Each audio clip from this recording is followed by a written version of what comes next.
Assalamualaikum warahmatullahi wabarakatuh. Bismillah, alhamdulillah, wa syukurillah, wassalatu wassalamu ala rasulillah wa ala alihi wa ashabihi wa mawalah.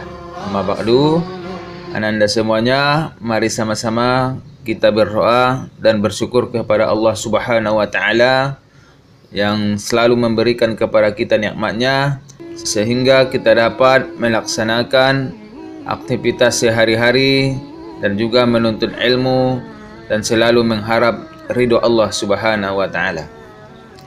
Baiklah, pada kesempatan ini kita akan melanjutkan pelajaran kita kembali tentang memperbanyak kebaikan di bulan Ramadan.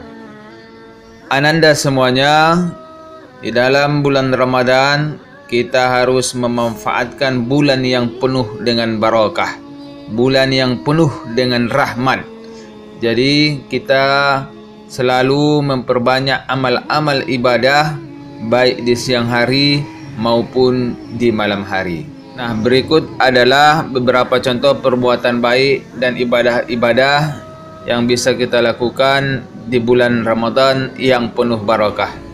Yang pertama adalah sholat tarawih di malam hari setelah sholat Isya.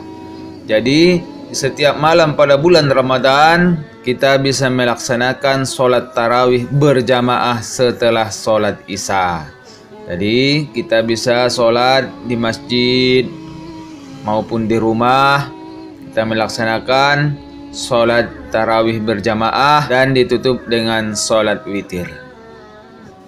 Yang kedua adalah tadarus Al-Quran. Kita harus memperbanyak tadarus Al-Quran, membaca Al-Quran secara tartil, membaca Al-Quran secara tartil dengan tajwid dan makhraj yang benar atau dengan bacaan yang fasih. Jadi selain membaca ada lagi yang harus kita pelajari, yakni isi dari kandungan Al-Quran.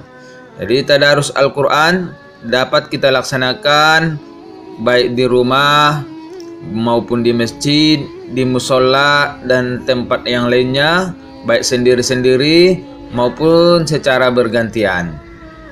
Kalau secara bergantian, yakni salah seorang peserta membaca Al-Quran, sedangkan yang lainnya menyimak dan memperhatikan bacaan tersebut.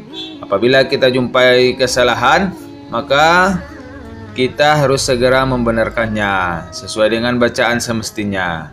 Dan tidak dibenarkan jika salah seorang membaca Al-Quran, sedang yang lainnya asik bercerita di depan orang yang membaca Al-Quran tersebut. Jadi apabila kita membaca Al-Quran, apabila kita tadarus Al-Quran, maka kita dengarkan dengan baik-baik. Kita dengarkan, kita perhatikan, tidak boleh kita bicara apabila ada orang yang membaca Al-Quran. Jadi apabila terjadi kesalahan bacaan, dia silap membacanya, baik tajwidnya, makhraj dan lain sebagainya, kita betulkan bacaannya. Jadi kita saling menyimak. Itulah keuntungannya kalau kita tadarus Al-Quran secara bergantian. Jadi itulah keuntungannya kalau kita membaca atau tadarus Al-Quran secara bersama-sama. Kalau kita sendirian, kita tidak ada nanti yang meluruskan bacaan kita kalau bacaan kita salah. Namun kalau kita bersama-sama membaca Al-Quran, tadarus Al-Quran, jadi ada yang membaca dan ada yang mendengarkan, dan apabila terjadi kesalahan bisa diluruskan. Yang selanjutnya adalah memperbanyak sedekah.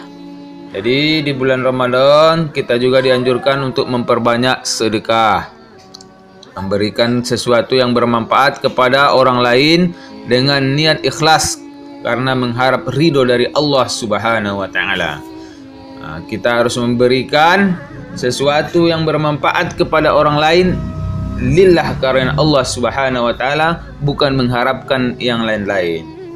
Selanjutnya, manfaat puasa Ramadan.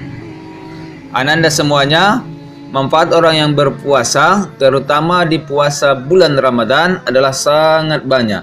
Di antaranya adalah 1. Ungkapan rasa syukur kepada Allah Subhanahu wa Ta'ala.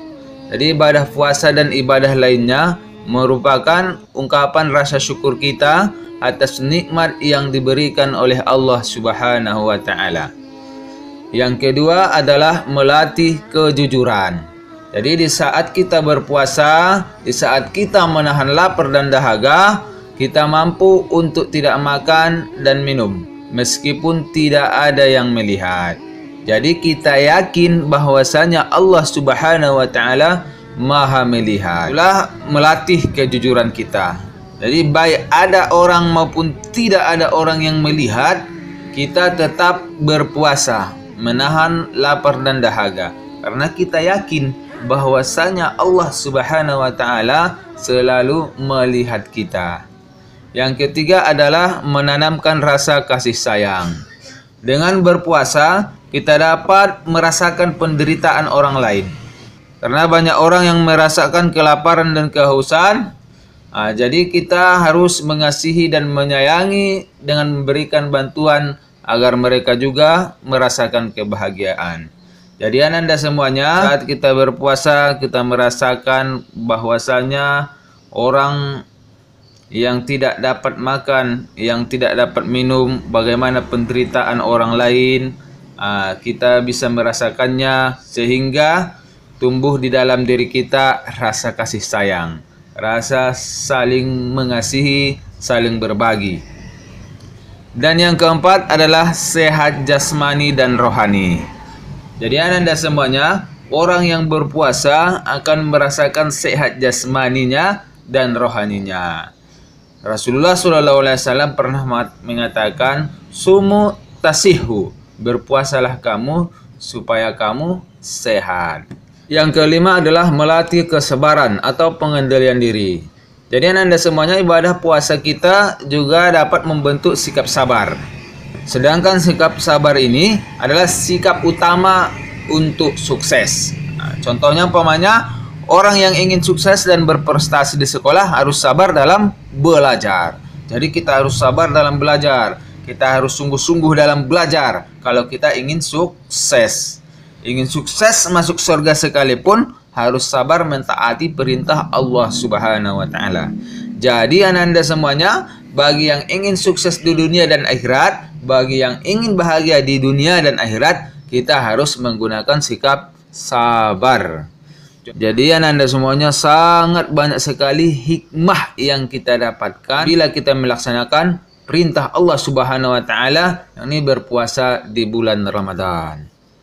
Nah, Anda semuanya, sampai di sini pelajaran kita pada kesempatan ini. Insya Allah di kesempatan berikutnya pelajaran kita akan kita lanjutkan kembali. Selalu belajar di rumah, selalu baca-baca bukunya, selalu diulang-ulang kembali pelajarannya. Mudah-mudahan kita mendapatkan ilmu yang barokah. Mudah-mudahan Allah selalu menambahi ilmu kita. Nah, untuk tugasnya Anda semuanya, silakan dibuka halaman 35. Silakan dikerjakan bagian B-nya dan juga bagian C-nya di halaman 36. Itu saja Anda semuanya.